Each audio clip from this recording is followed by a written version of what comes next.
Hello everyone, welcome back to wishful ಅಡುಗೆ ಮನೆ. ಇವತ್ತು ನಾವು ಒಂದು ನಾರ್ತ್ ಇಂಡಿಯನ್ ಒಂದು ಸ್ಪೆಷಲ್ ರೆಸಿಪಿನ ನೋಡೋಣ. ಕ್ಯಾಬೇಜಿಂದ ತುಂಬ ಹೆಲ್ದಿ ರೆಸಿಪಿ, ತುಂಬ ಸಖತ್ತಾಗುತ್ತೆ. ಸೊ ಇಲ್ಲಿ ಇವಾಗ ನಾವು ಒಂದು ಕ್ಯಾಬೇಜನ್ನು ತೊಗೊಂಡ್ಬಿಟ್ಟು ಕ್ಯಾಬೇಜದು ಹಿಂದಿನ ಭಾಗನ ಕಟ್ ಮಾಡ್ಕೊಂಡಿರೋದು. ಸೊ ಇವಾಗ ಕ್ಯಾಬೇಜನ್ನು ಎರಡರಲ್ಲಿ ಕಟ್ ಮಾಡ್ಕೊಳ್ಳೋದಾ? ಎರಡು ಭಾಗವಾಗಿ ಕಟ್ ಮಾಡ್ಕೊಬೇಕು. ಈ ಥರ ಎರಡು ಭಾಗದಲ್ಲಿ ಕಟ್ ಮಾಡ್ಕೊಳ್ಳೋಣ ಕ್ಯಾಬೇಜನ್ನು. ನೋಡಿ, ಇವಾಗ ಕ್ಯಾಬೇಜ್ನ ಎರಡು ಭಾಗವಾಗಿ ಮಾಡ್ಕೊಂಡಿದೀವಲ್ಲ, ಇದನ್ನ ಸಣ್ಣದಾಗಿ ತುರ್ಕೋಬೇಕು. ನಾವು ಈ ಕೊಬ್ಬರಿ ಎಲ್ಲ ತುರಿತೀವಲ್ಲ ಆ ಥರ ತುರ್ಕೊಬೇಕು. ನೋಡಿ ತೋರಿಸ್ತೀನಿ. ನೋಡಿ ಈ ಥರ ತುರ್ಕೊಬೇಕು. ಪ್ರತಿಭಾ, ನಾವು ಈ ಥರ ತುರಿಯೋದ್ರಿಂದ ಏನು ಯೂಸ್ ಆಗುತ್ತೆ ಪರಾಟಾಗೆ? ಪರಾಟ ಈ ಥರ ತುರಿಯೋದ್ರಿಂದ ಇದ್ರೊಳಗಡೆದು ನ್ಯೂಟ್ರಿಷನ್ ಎಲ್ಲ ಹಾಗೆ ಉಳ್ಕೊಳ್ಳುತ್ತೆ. ಆಮೇಲೆ ಬಾಯಿಯಲ್ಲಿ ಸಿಗಲ್ಲ. ನೀವು ಅಕಸ್ಮಾತ್ ಮಿಕ್ಸಿಯಲ್ಲಿ ಹಾಕಿದರೆ ಕ್ಯಾಬೇಜ್ ವಾಸನೆ ನಮ್ಮದು ಗೋಧಿ ಹಿಟ್ಟಲ್ಲಿ ಮಿಕ್ಸ್ ಆದಾಗ ಮಕ್ಕಳು ತಿನ್ನೋ ಚಾನ್ಸಸ್ ಕಡಿಮೆ ಆಗುತ್ತೆ. ಸೊ ಈ ಥರ ತುರ್ದು ಹಾಕೋದ್ರಿಂದ ಮಕ್ಕಳಿಗೆ ಗೊತ್ತೇ ಆಗೋದಿಲ್ಲ ಇದ್ರೊಳಗಡೆ ನಾವು ಕ್ಯಾಬೇಜ್ ಹಾಕಿದ್ದೀವಿ ಅಂತ. ಮತ್ತು ಸಣ್ಣದಾಗಿ ಕಟ್ ಮಾಡಿ ಹಾಕಿದರೆ ಅದು ದಪ್ಪ ದಪ್ಪ ಅಂತ ಬರುತ್ತೆ, ಅರಿಯೋಕ್ಕೆ ಕಷ್ಟ ಆಗುತ್ತೆ. ಮಿಕ್ಸಿಗೆ ಹಾಕಿದ್ರೆ ಸ್ವಲ್ಪ ನೀರು ಬಿಡುತ್ತೆ ಅನ್ಸುತ್ತೆ. ಹಾಂ, ನೀರು ಬಿಡುತ್ತೆ. ನೋಡಿ ಎಲ್ಲದನ್ನು ತುರ್ಕೊಂಡ್ಬಂದಿದ್ದೀನಿ. ನೋಡಿ ಈ ಥರ ಇರುತ್ತೆ. ನಿಮಗೆ ಒಂದು ಕ್ಯಾಬೇಜ್ ಬೇಕಾಗಲ್ಲ ಅಂದರೆ ಅರ್ಧ ಬೇಕಾದರೂ ತಗೊಬೋದು. ನೋಡಿ, ಈ ಬೌಲಿಂದ 2 ಬೌಲ್ ಆಗುವಷ್ಟು ಗೋಧಿ ಹಿಟ್ಟನ್ನು ತಗೊಂಡಿದ್ದೀನಿ ನಾನು. ನೋಡ್ತಾ ಇದ್ದೀರಲ್ಲ, ಈ ಬೌಲಿಂದ 2 ಬೌಲ್ ಆಗುವಷ್ಟಿದೆ. ನೋಡಿ, ಇವಾಗ ಇದೇ ಗೋಧಿ ಹಿಟ್ಟೊಳಗಡೆನೆ ನಾನು ಕೋಸು ತುರಿದ್ನಲ್ಲ ಅದನ್ನು ಹಾಕ್ಕೊಳ್ತಾ ಇದ್ದೀನಿ. ಪ್ರತಿಭಾ, ನಾವು ಇದನ್ನು ಸ್ಟಫಿಂಗ್ ಮಾಡ್ಕೊಳಂಗಿಲ್ವಾ?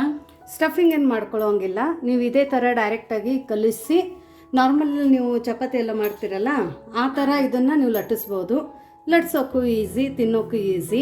ಇವಾಗ ನೆಕ್ಸ್ಟ್ ಇಂಗ್ರೀಡಿಯೆಂಟ್ಸ್ ಏನು ಹಾಕ್ತಾ ಇರೋದು ಅದರಲ್ಲಿ? ಕೊತ್ತಂಬರಿ ಸೊಪ್ಪು, ಕಸೂರಿ ಮೆಥಿ 1 ಸ್ಪೂನ್ ಹಾಕೊಳ್ತಾ ಇದ್ದೀನಿ. ಎಳ್ಳು 1 ಸ್ಪೂನ್ 2 ಸ್ಪೂನ್ ಹಾಕೊಳ್ತಾ ಇದ್ದೀನಿ. ಎಳ್ಳು 2 ಸ್ಪೂನ್ ಇದೆ, 2ರಿಂದ 3 ಸ್ಪೂನು. ನೀವು ಎಳ್ಳು ಜಾಸ್ತಿ ಹಾಕೊಳ್ಳೋದ್ರಿಂದ ಅದು ಕ್ರಂಚಿನೆಸ್ ಸಿಗುತ್ತಲ್ಲ, ತುಂಬ ಚೆನ್ನಾಗಿ ಫ್ಲೇವರ್ ಕೊಡುತ್ತೆ. ಇದನ್ನ ಕಡಲೆ ಹಿಟ್ಟನ್ನು ಹಾಕೊಳ್ತಾ ಇದ್ದೀನಿ. 1 ಬೌಲ್ ಆಗೋಷ್ಟು ಕಡಲೆ ಹಿಟ್ಟು ಹಾಕೊಳ್ತಾ ಇದ್ದೀನಿ. ನೋಡಿ, ಇದು ಅಜ್ವೈನು ಒಂದು ಅರ್ಧ ಸ್ಪೂನ್ ಆಗೋಷ್ಟು ಇದೆ. ನಾವು ಇದನ್ನ ಕೈಯಲ್ಲಿ ಕ್ರಷ್ ಮಾಡಿ ಹಾಕೋಬೇಕು. ಫ್ಲೇವರ್ ತುಂಬ ಚೆನ್ನಾಗಿರುತ್ತೆ. ಗರಂ ಮಸಾಲ 1 ಸ್ಪೂನ್ ಹಾಕೊಳ್ತಾ ಇದ್ದೀನಿ. ಧನಿಯಾ ಪೌಡರ್ ಕೂಡ 1 ಸ್ಪೂನ್ ಹಾಕೊಳ್ತಾ ಇದ್ದೀನಿ. ನೋಡಿ, ಜೀರಿಗೆ ಕೂಡ 1 ಸ್ಪೂನ್ ಹಾಕೊಳ್ತಾ ಇದ್ದೀನಿ. ಖಾರದ ಪುಡಿ 1 ಸ್ಪೂನ್ ಆಗೋಷ್ಟಿದೆ. ನಿಮ್ಗೆ ಖಾರ ಜಾಸ್ತಿ ಬೇಕಾದ್ರೆ ಇನ್ನೊಂದು ಅರ್ಧ ಹಾಕೋಬೋದು. ಅರಶಿನ ಪುಡಿ ಕೂಡ 1 ಸ್ಪೂನ್ ಹಾಕೊಳ್ತಾ ಇದ್ದೀನಿ.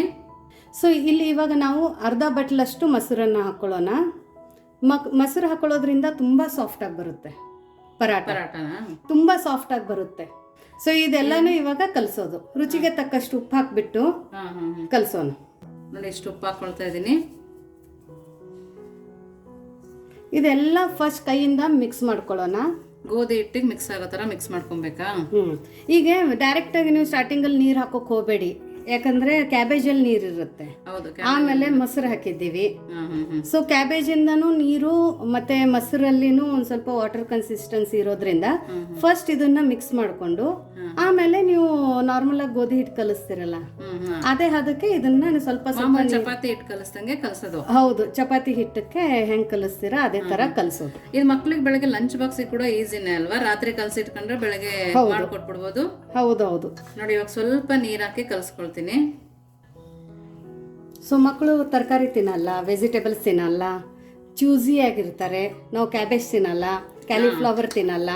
ಸೊ ಆ ಟೈಮಲ್ಲಿ ನೀವು ಈ ಥರ ವೆಜಿಟೇಬಲ್ಸ್ನ ಹಾಕ್ಬಿಟ್ಟು, ಕೆಲವು ಮಕ್ಕಳು ಸ್ಟಫಿಂಗ್ ಮಾಡಿದ್ರೂ ಅದರಲ್ಲೂ ತೆಗ್ದಿಡ್ತಾ ಇರ್ತಾರೆ. ಹೌದು, ಒಳಗಡೆಯಿಂದನೂ ತೆಗಿತಾರೆ. ಆದರೆ ಸ್ಟಫಿಂಗ್ ಅಲ್ಲಿ ಲಟ್ಸಕ್ ಸ್ವಲ್ಪ ಕಷ್ಟ ಆಗುತ್ತೆ. ಇದು ಲಟ್ಸಕ್ ಕೂಡ ತುಂಬಾ ಈಸಿ, ತುಂಬಾ ಈಸಿ. ಸೊ ಇದೇ ಥರ ಇದನ್ನ ಇವಾಗ ಚಪಾತಿ ಹದಕ್ಕೆ ಕಲಿಸ್ಕೊಳ್ಳೋಣ. ಸ್ವಲ್ಪ ಸ್ವಲ್ಪ ನೀರು ಹಾಕೊಂಡು ಕಲಿಸ್ಕೊಳ್ಳಿ. ನೋಡಿ, ಇವಾಗ ಇಷ್ಟು ನಾದ್ಕೊಂಡಿದ್ದೀನಿ. 2 ಸ್ಪೂನ್ ಆಗುವಷ್ಟು ಎಣ್ಣೆನ ಸೇರಿಸ್ಕೊಳ್ತಾ ಇದ್ದೀನಿ.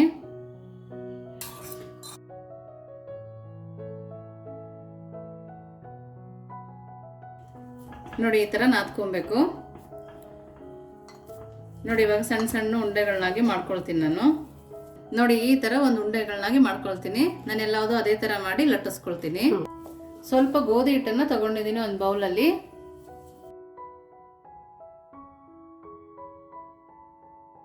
ಗೋಧಿ ಹಿಟ್ಟೊಳಗಡೆನೆ ಉಂಡೆನ ಹಾಕೊಂಡು ಒರಳಿಸ್ಕೊಳ್ತಾ ಇದೀವಿ. ನೋಡಿ, ಲಟ್ಸೋದು ಕೂಡ ಎಷ್ಟು ಚೆನ್ನಾಗಿ ಬರ್ತಾ ಇದೆ. ಸೊ ಇಲ್ಲಿ ನಾವು ಪರಾಟ ಅಂದರೆ ಒಂದು ಉಂಡೆ ಮಾಡ್ಕೊಂಡು ಲಟ್ಟಿಸ್ತೀವಿ. ಹಂಗೆ ಲಟ್ಸೋದು ಬೇಡ. ಯಾಕಂದರೆ ಈ ಥರ ಲಟ್ಟಿಸಿ ಸ್ವಲ್ಪ ಇದ್ರ ಒಳಗಡೆ ಒಂದು ಸ್ಪೂನ್ ಎಣ್ಣೆ ಹಾಕೊಂಡು, ತುಪ್ಪ ಬೇಕಿದ್ರೆ ಹಾಕೋಬೋದಾ? ತುಪ್ಪ ಬೇಕಾದ್ರೆ ಹಾಕೋಬಹುದು, ಬಟರ್ ಬೇಕಾದ್ರೆ ಹಾಕೋಬಹುದು. ಸ್ವಲ್ಪ ಗೋಧಿ ಹಿಟ್ಟನ್ನು ಉದುರಿಸಿ ಅದರಿಂದ ಏನಾಗುತ್ತೆ, ಈ ತರ ಮಾಡಿ ನಾವು ಹಿಂಗ್ 3 ಫೋಲ್ಡ್ ಮಾಡ್ಬಿಟ್ರೆ, ಈ ತರ ಮಾಡೋದ್ರಿಂದ ಇವಾಗ ನಾವು ಏನ್ ಪರಾಟ ಮಾಡ್ತೀವಲ್ಲ ಮಾಡ್ಬಿಟ್ಟು ನೀವು 2 ದಿವಸ ಟ್ರಿಪ್ಪಿಗೆ ಹೋಗ್ಬೇಕಂದ್ರೂ ಇದು ಇಷ್ಟೇ ಸಾಫ್ಟ್ ಆಗಿ ಉಳ್ಕೋತೆ, ಹಾಳಾಗಲ್ಲ, ಲೇಯರ್ ಆಗಿ ಬರುತ್ತೆ. ಸೊ ಇವಾಗ ಮತ್ತೆ ಇದಕ್ಕೆ ಒಂದ್ ಸ್ವಲ್ಪ ಗೋಧಿ ಹಿಟ್ಟನ್ನು ಹಚ್ಕೊಳ್ಳೋಣ.